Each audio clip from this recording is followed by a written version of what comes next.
So, Gil, welcome. Thank you Thank you. for joining me. And at the Yin Center Inaugural Conference, you're going to be offering a session we're calling the Divine Sculpture of the Clitoris and Vulva. Whoa. And you describe yourself as a sculptor. Mm-hmm. Can you tell me what this session is about, what you're going to be doing in this session? Yeah, sure. I've spent many years trying to come to a deeper understanding of the anatomy of the pars intima of the human form, of all the human forms. They come in glorious variety. And particularly the clitoris is an underdescribed and underrepresented tissue in a lot of books. It's gotten a little more play in the last 10 years, let's say, in terms of anatomy books and such, and people bringing it forward, which is wonderful. And I've been working to develop dissections of the clitoris that are more comprehensive and clear. It's not an easy thing to dissect something that's not drawn for you in advance very well. And so you have to kind of, I do call myself a sculptor because I'm working with human tissues, taking some away, leaving some behind to create a representation of some anatomical form. And then it's also a question of what do you include as the clitoris. So I go into that in the session, but not with the dissection imagery, but with clay. I find that the clay is much more approachable for a general audience that may not be experienced comfortable or even interested in cadaveric anatomy. So yeah, I'll be working in this session with clay in order to represent the forms and then to dissect them, to dissect that clay in a way that helps to illuminate this area. I'm even thinking, so first you mentioned pars intima, which I'm familiar with that language from working with you, but can you explain that language? What does that mean? Sure, I made it up. I make most things up. So pars intima is Latin.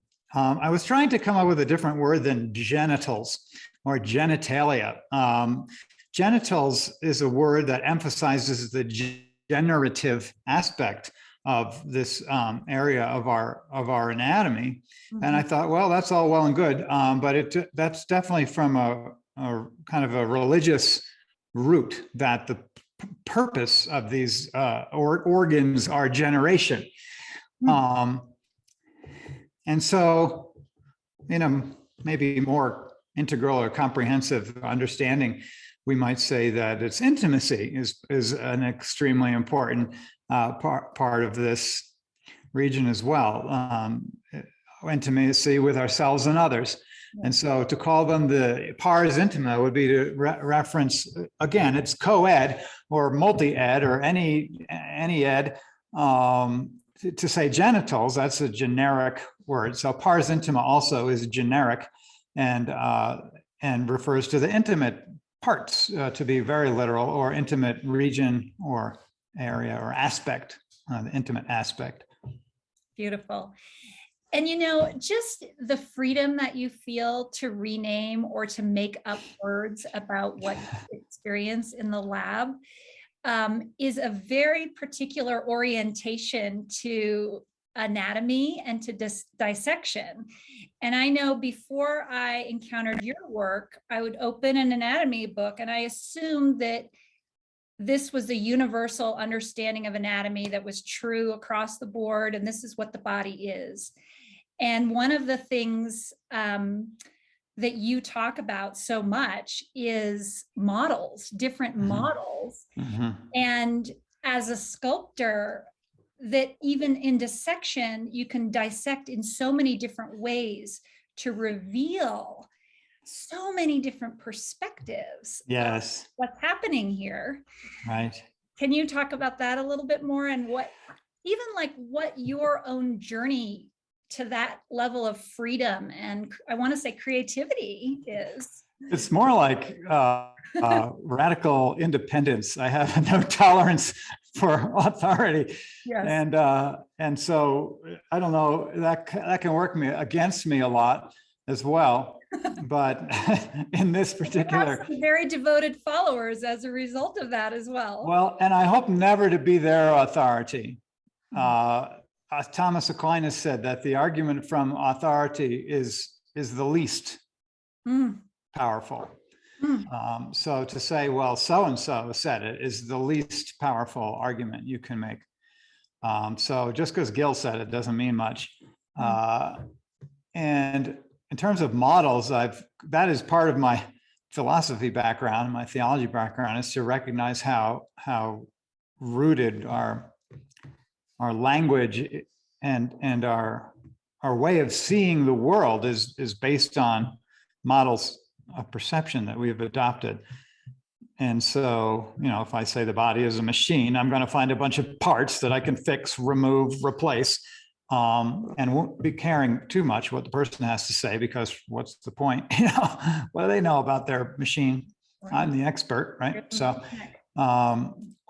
so similarly, what model do we approach on our understanding of our sexuality, or something like that? And how do we read the tissues based on the model that we show up with, whether it's a religious or a philosophical or a mechanical or a medical or a psychological model? These will all influence how we cut, even, right? Or whether we cut, or how we cut, and what we see when we're done, because we're really, each stroke of the knife is an expression of our way of seeing the world, rather than a telling of truth from the tissues themselves. They're just sitting there. They got, so I'm very conscious of my own imposition, on the tissues when I'm doing dissection, when I am modeling and sculpting, to recognize that I'm telling a story with my knife. I'm telling a story with the remnant that's left.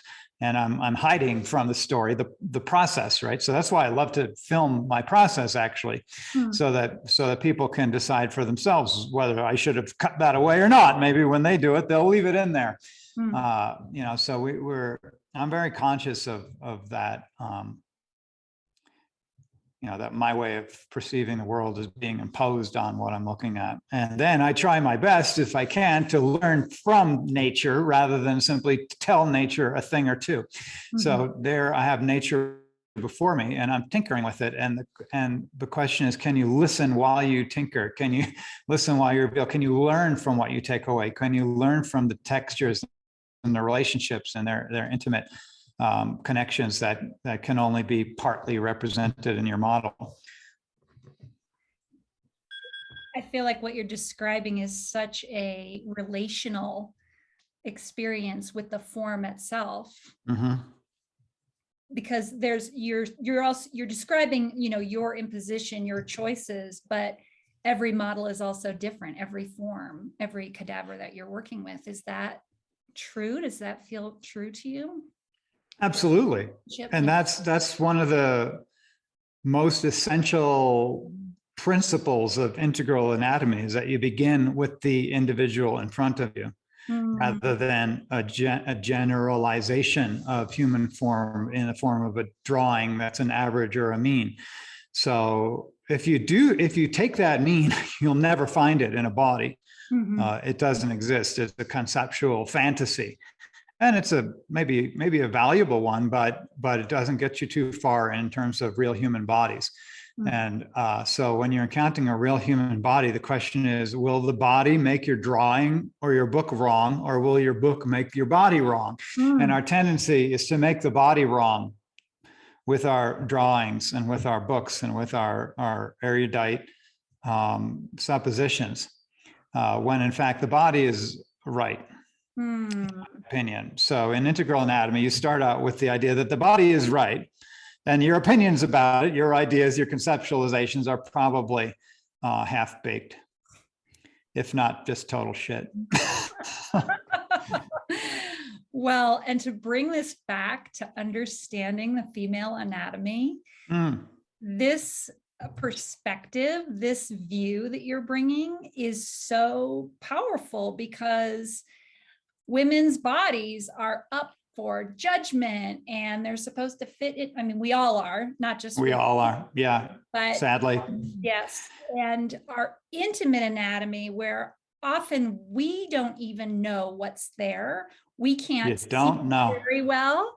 Can't see it. We don't know how to find it if we don't know it's that, you know, we don't know what we're feeling. We don't even know what to look for if we don't know what's in there. Yeah. Well, this is one of my intentions, is to give it back to Yes. its rightful experiencer. Because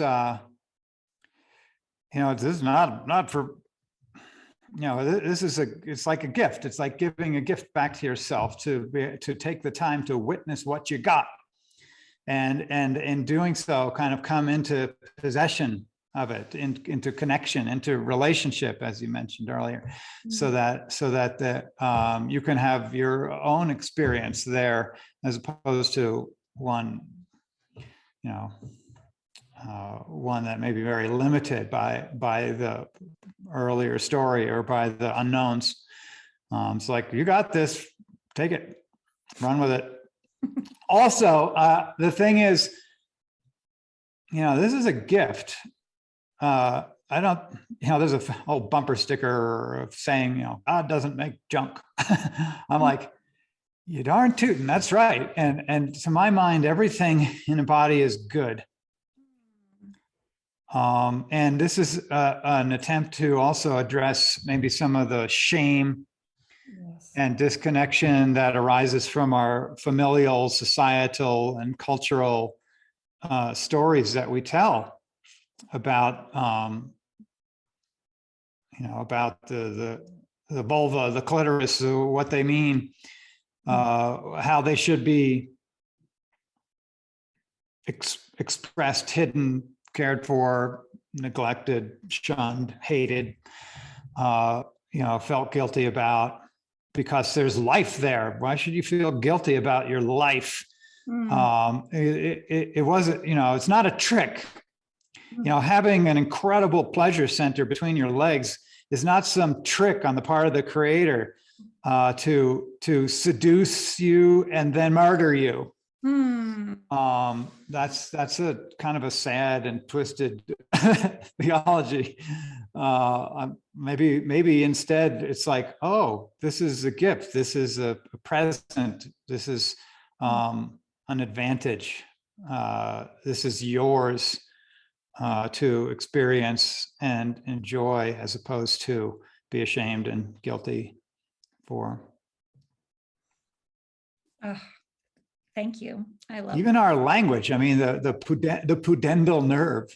Yes. You know, the pudendum. Pudendum is another sort of generic referencing the parts of shame. And that's the nerve that's the large nerve that innervates the genitals for both men. Yes, it's kind of yes, a big old nerve. It's coming down to your pelvic floor, your anus, your vulva, your clitoris, your penis if you got one. And I've been calling it the delectatal nerve lately. the nerve of delight. Lovely. It is amazing how even in the language from the models that these ideas are infiltrate the body. Yeah. Body, which has a purity, a naturalness, a truth to it that's been covered over or corrupted in some way. Yeah, and I mean, not to say we can't get in trouble down there. No, it's a powerful place. It's a powerful place, and so I mean, I don't want to, you know, pretend that there's not power there, but with power, great power comes responsibility as well, right? I mean, babies. Although I call them pars intima, babies can come from combining them with other pars intima, and that's a big responsibility. And also in times of famine, and our species has endured terrible times of famine. What happens when you have a baby that you can't feed, right? That's a terrible, terrible thing.